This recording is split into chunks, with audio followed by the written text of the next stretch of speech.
Hello there, good evening. It's good evening for me here. If it's morning, good morning. However, it's going to be a busy or noisy environment because everyone is home now, and I try as much as possible to do this in a quiet environment. But you know, welcome to Nigeria, where your neighbors are your friends every time. Alright, so without further ado, we're going to be going into tools and its functions, and this is a part 3 of this particular tools and its functions. If you've listened to part 1, if you listened to part 2, today we're in part 3, and I had to take it part by part so that I can talk about its function, at least to a very great extent. For a beginner's level, it's somehow much, but you know, you just have to know this. You just watch the video more than once. That's what I advise. Don't just watch one videos and conclude that you know it. Watch it over again, even 3-4 times is not bad, just for you to get the point I'm trying to make. Alright, so today we'll be talking about these tools here, the crop tool and all the healing tools. Okay, the spot healing is a healing tool. Spot healing brush is a healing tool. Then the healing brush tool, healing tool, patch tool is a healing tool, but the brush tool is a different tool now. Okay, so I will speed up to get to the brush tool because the brush tool is a long topic on its own, and I want to make sure I cover it. Okay, and because that's how they are arranged on the tools, man. I mean that order. Okay, for beginners level, I will not be able to talk about all the tools, just like frame. I skipped frame. Okay, when we come for intermediate class, that class you will get to know more of the tools. But for now, this is beginners level. You're not going to be using it, but maybe advanced classes you'll be using frames or something. So let's not talk about that now. So crop tool, everyone knows crop tool. Everyone, even if you don't know that it is crop tool, you will know today that it is crop tool. Every time you have to edit some of the pictures on your phone, you have to crop them to your size. You screenshot, you try to reduce the part of the screenshot, you are cropping. And Photoshop, I'm sure it originated from Photoshop or all these editing softwares. So you are able to crop something. But if this was the function of crop tool, I mean the function of crop tool in the phone is all that it is in Photoshop, then of what is using Photoshop, you could just crop it with your phone and you will not even need to crop again in Photoshop. But there's more in Photoshop, that's why you need to know about it. And so for today's for today's example, we're going to use this image to explain crop. Okay, let's say now the shortcut is C. I hope you saw that. The shortcut is C. Let's say now you just press C and you see all these edges, like nodes at the edges. Okay, it's showing us that we can drag from that any point. Okay, if you drag from here, you'll be reducing it other top to bottom anyhow you want it. You can crop even more than the size of the object. You can crop. Okay, you can crop from the diagonal side where you crop like this, and all edges like that follow you. You can also crop from the sides. Okay, when you like what you see, you can release it and commit it. Now the crop tool automatically enters a crop mode, and when we're in a crop mode, it's like the transform mode. If you listen to the first class of tools and its functions, where I explained the move tool there, I told you that from the move tool we can go into a mode called transform mode, or while we're at the transform mode, we harness more of the tools of the move tool and all that. So like the transform mode is helping the move to function well. Okay, so whenever we're in the crop mode, we have this commit changes, that's commit current crop operation, or cancel it, or reverse, like reset it, go back to the default of how the picture came and all that. So we are able to do this whenever we are at the crop mode. Here's one thing I want you all to take note of. Now if you look at from here, at the function areas or the properties of these tools, you see something like a ratio. You have no figure here and figure here, and you have clear here, and you have all other things. I'm going to concentrate on these two boxes and this delete crop pixels and content aware. We're going to know about them very quickly.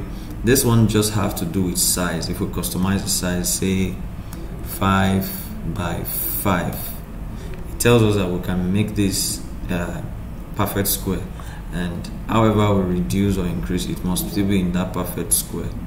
Okay, if we say this one by 7, you see it tells us that it should be portrait. Okay, if you want a landscape, then 7 should be here while 5 should be here. You know, it's length times breadth. The length is across and the breadth is vertical, so you can just do it that way. You can also interchange it with this button and you can crop that way. Okay, but sometimes I like to leave it empty. Okay, that way it doesn't, you know, it's flexible. I can do anything I want. Okay, however I want it. Yeah, freedom, that's what I'm trying to say. Okay, so then that's the same thing with clear. You can clear it and everything is gone. Okay, now the other thing there is that when you want to, you know, there are some areas that are marked now, and you crop it. For instance, I mean, you want to crop it, you are just about to commit change. This checked box that says delete crop pixels means that all these edges around will be deleted immediately I commit changes. So if I just commit changes like this, those ones are gone. If I activate the crop again, I won't see them. They are gone. See, they are gone. Let's undo. Oh, let's commit changes first and undo and undo, and so we are back to how it was before. Okay, so if I don't want it to delete pixels, I will just uncheck it. Okay, but what I want to do, I want to show us again this very new thing is this content aware. Okay, if you click content aware is trying to say, like, if you increase the sides here, like, you know that this picture originally is not balanced, like it's not balanced at the midpoint, and you really want to balance it very well, you can decide to stretch this this section out a little, stretch it out a little, because from this edge to this edge is bigger than from this edge to this edge. That's what I mean by not balanced. So if I stretch this out a little somewhere around here, and I say content aware, like check it, this is the same thing of what the AI does. In the last class when I said the object selection, the AI will calculate on its own what is supposed to be there and fix it. What is this? What's supposed to be there? Humanly, you say, okay, the sky should continue. Exactly, you're correct. We are both correct. So that's what the AI will do. So by the time I commit changes, what will happen is that the AI will run. And remember, I noticed in the last video that my voice, you were hearing my voice, but my pictures were lagging behind. Even though you were hearing my voice, just as I'm sure you are hearing my voice now, and my picture may be lagging behind. Don't worry, it's because the AI is busy. And now it's done. Now that it's done, you just see that the sky has been replaced automatically. How did that happen? AI, built in Photoshop. And so this picture looks a bit balanced now because the billboard is at the midpoint, and you know, it's very good to go now. That's a very good example of what the crop tool can do. Alright, so let's go over to the next tool. The next tool is the healing brush tool, and the healing brush tool is J. Okay, I skipped a lot of tools to come to this point. It's intentional. Okay, in case if you see that you didn't talk about this, you didn't talk about, yes, it's intentional because this is a beginner's class. Okay, so the healing brush tool, the spot healing brush tool, how does it function? Let's first of all go and select it. Spot healing brush tool. It takes away every abnormality, maybe in a particular place, like a spot. Let's use spot now from the word. In a spot, it takes it away and replaces it with somewhere that is normal. Abnormal replaced with normal, just like that. Just see it that way. Okay, so let's for this now, let's use a picture I downloaded. Okay, not this one. Yes, this one. So we have this spot stained here. This is actually part of the skin of this person, but we're going to take it away. Let's assume we don't like it, so let's take it away. Some people like it, they'll say it's beauty spots, but for the sake of this class, let's get it out of that place. So how does the spot healing brush work? Okay, first of all, if you look at the top here, on the top here, you see 19 and a round circle above it. That's trying to tell you that that's the brush size. You know, it's a brush 2. Okay, it's a spot healing brush 2. So every brush has sizes. Remember your brush you used to paint the house, they have sizes. So Photoshop cannot be different, and Photoshop brushes cannot be different. So it has sizes, and the size at which it is right now is 19. We can increase it, and to increase it, there are many ways to increase it. Okay, even when we get to the brush tool, we're going to talk about it. So let me just use one method.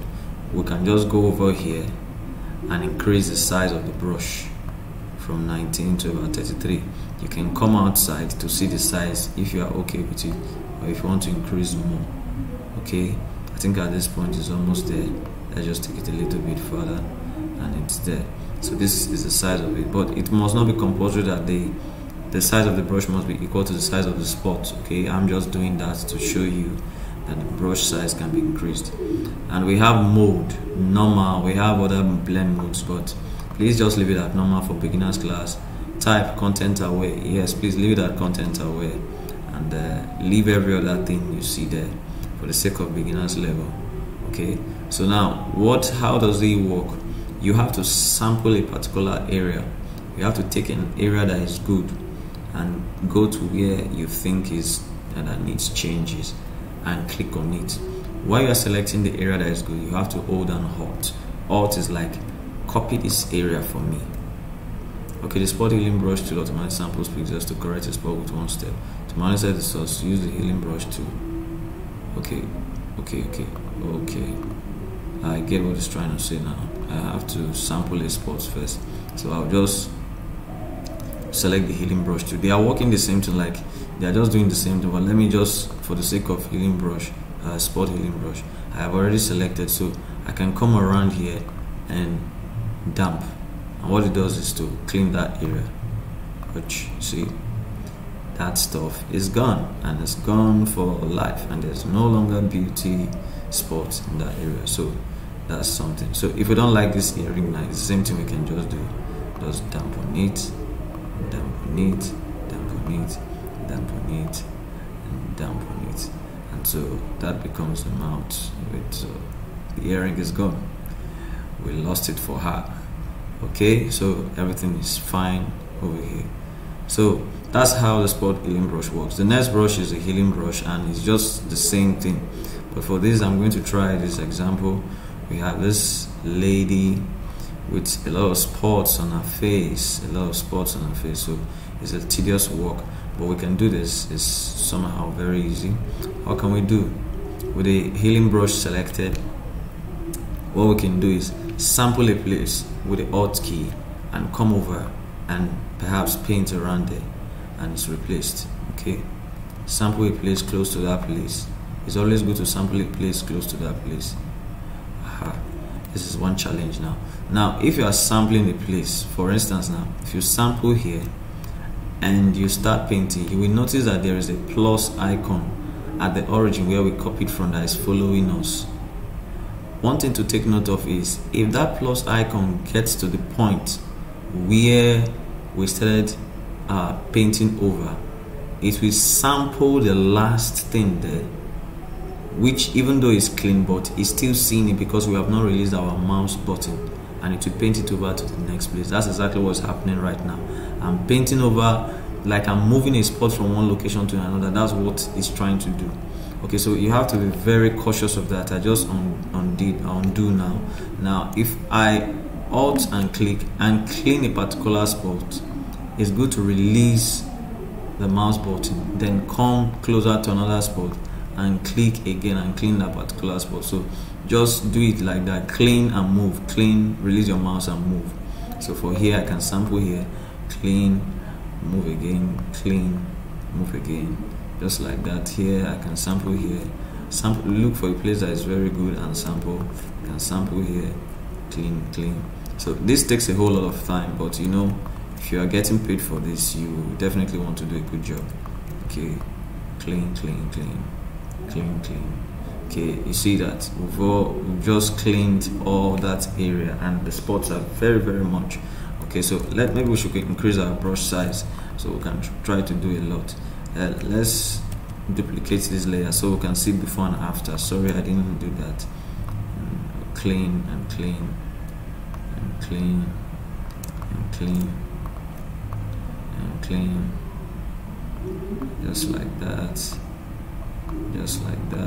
just like that,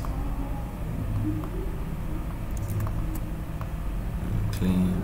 Somewhere around here, the color seems to be changing around here, so we have to be very careful. You see the shades begin to change. You have to stop sampling from the light areas, otherwise you'll be painting something that will be very obvious. Okay, so we've done a lot of all this cleaning right now, and just around that area, I just wanted to see the before and after. We've really done a pretty good job, even though it's still much, but you trust, if we are going to be paid for this, I would definitely want to do it almost all night, just to be very perfect about it. So, but that's just the healing brush tool. The next one is the patch tool, and the patch tool, I'm going to use my son as an example. Okay, the patch tool, how does it work? You just, if you see something that is probably obstructive, it's obstructing something, you can just take it away from that area. So let's look for something that is obstructing a view here, and let's say this thing here. So you can just sample all around it. Oh, this thing is very big. Okay, but let's just try anyway. Just to, it works like a lasso, just for you to draw around it like the lasso, then you pick it up and take it to the area that is good. And yeah, I'm sure we're gonna have that kind of thing, and that's because we have it very big. Okay, very big. That's something about it. Okay, so but you see, we have been able to take away that obstruction there. So maybe what we can do is we can come again, go over it one more time, but this time smaller, so that just like that, it has reduced. Sometimes I can correct it, color correct it, and if really it's very important. So, but that's just like maybe something is obstructing that view, and I just get it out of the way, replace it with something similar that should be there, which is the rug. Okay, so that's something you should take note of, that the patch tool does. Once you pick it up, it functions like the lasso. All you need to do is draw a free hand of what you want, maybe like this one, all around it, and take it to the point where you need to sample from, and that's it. It's gone forever. It's gone. Don't like this one, just take it like that, and it's gone forever. It's gone. So that's how it works. So that's the patch tool. Now the one that has been keeping us waiting, the brush tool. Okay, the brush tool is one of the most widely used tool in Photoshop. If you even want to be a graphic artist, or anything at all, you want to do painting, or you definitely need it. Even in the frame by frame animation, of course, it's the brush tool that they use most often. So, and you know, because Photoshop also comes in apps, so you can find Photoshop in most iPads, and definitely you want to use a touch pen to use it. So that's where it gets very interesting. Then if you use a graphic tablet, you want to use the graphic pen, and using the graphic pen, it means you're going to be using the brush tool. Okay, so the brush tool for a beginner's level, I'm just going to go over it for a beginner's level. The shortcut is B, And for this, I'm going to create a new document, and it will not be an artboard. I just want it to not be an artboard, and create it. And to create a background with a locked layer, but I don't want that layer to be visible, so I'll delete it. Okay, I'll create an empty layer and delete that one, because something just have to be here. Okay, something have to be here, and layer 1 is there now. We have deleted the filled up layer. So I remember telling you that this checkerboard means that this layer is empty. That's what it means. Anytime we are working with canvases that are not artboard. Okay, so for the brush tool, when it's selected, something you have to take note of is the colors that are showing here. Look at where my mouse is showing. The colors on top here is foreground color, and the colors beneath it is the background color. Foreground, background. Just see it like forward, back. Okay, the color in front and the color behind. That's how you should just imagine it like. So if you want to if you select the brush tool, automatically the brush tool emulates the foreground color, meaning any color found on the foreground is what the brush tool will emulate. If you go to your swatches panel, you can change this color to yellow or white or black or anything at all. Okay, anything you want to use, but let's use orange now. Then with the brush tool, how it works is that you click and drag, but let's just click and drag first and see what happens. Okay, we've clicked and dragged, and we're seeing some things that looks like, okay, something was just painted over there. But this is acting based on the parameters set at its properties. So let's go to the properties. Like I said earlier, in the last two tools we used, which tool did we use now? The healing brush tool. Yeah. So we have the brush size, which is 600. It can be increased. So, but how do you increase it? Photoshop has many ways of increasing it. First of all, on the keyboard is the bracket, not brackets now, I think it's parentheses, open and close. Parentheses, open and close. I'm not sure I will be able to show my keyboard, but the parentheses, open and close, that looks, you know, like squared kind of bracket, squared kind of bracket. So the open is the reduction, while the close is the increment. So if you want to increase the brush, you press that. Okay, you just have to try it while we are teaching right now, so make sure that's what you're pressing. Then reduce the other one, which is the open bracket, so increase and reduce just like that. Then the other settings you might want to know is the mode, but blend mode will be talked about in just a surface in beginners class. It will be in advanced class that we are going to treat blend mode. So, but the only thing you just have to know is like, leave this mode normal, okay, except you know what you're doing. Leave it normal. Opacity is the kind of the transparent nature of the brush that we paint, or the painting that we do. So if we increase opacity to 100, it means it will show very well when we paint over. Like, let me create a new layer. This was the old layer, and I paint again. You can see right now that, you know, the brush tool, as it's painting, it's very visible, rather than when we reduce it to like 30. Okay, not 3 now, 30.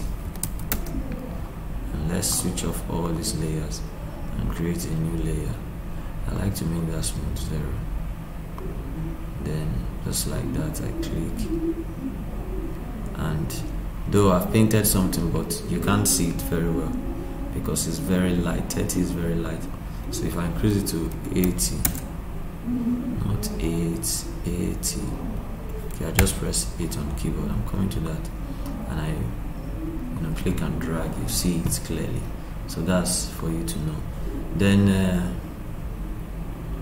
opacity is the next thing. Okay, the opacity I was talking about, on your keyboard, on your number lock or alphanumeric, you can decrease the opacity nature and increase the opacity nature with the numeric characters.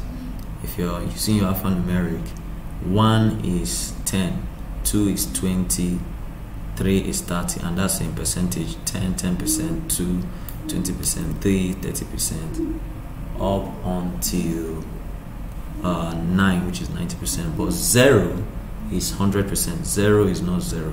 But when you need maybe like 0 to be 0, then you have to press 0 in a fast, progression.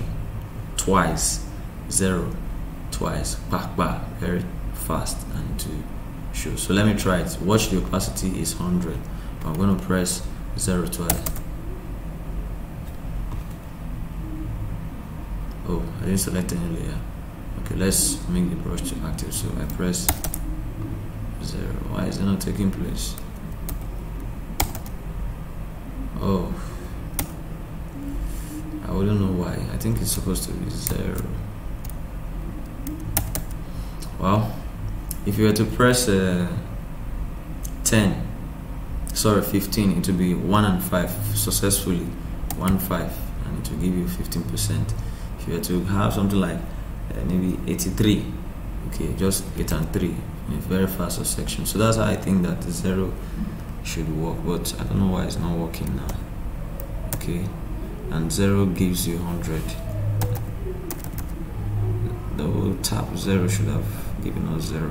I can't really remember. Pardon me, I will check so that in the next class I will correct that error.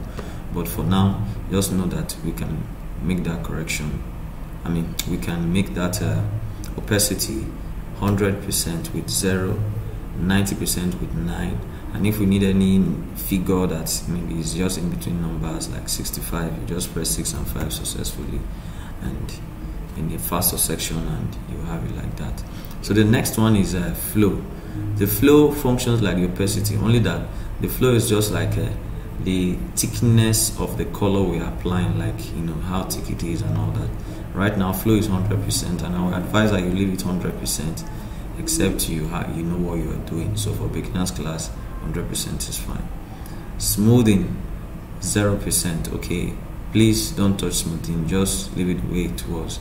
I tampered my own to be 0%. It's okay, but you can leave yours at 10% by default, and don't tamper with it. Alright, so there are other settings for the brush, of which that if you're in the canvas area, if you right click, you can have those settings, and those settings are the hardness and softness of the brush. Remember in one of the classes, I think it was last class, yes, the last class, Tools and Functions chapter 2, where I was talking about feather, okay, and I told you that I have other method of achieving that thing I did there. Okay, here is how it's being done. If we select a new layer, create a new layer, and fill it with a color, let's say white now, because we used white background that time. Fill it with a color, then in our swatches we choose black, and it's on the foreground color, and I increase the size of this brush so much. Okay, not so much now. Okay, somewhere around there, and I right click and I see the hardness. The hardness is 0%, which means it's going to have softer edges.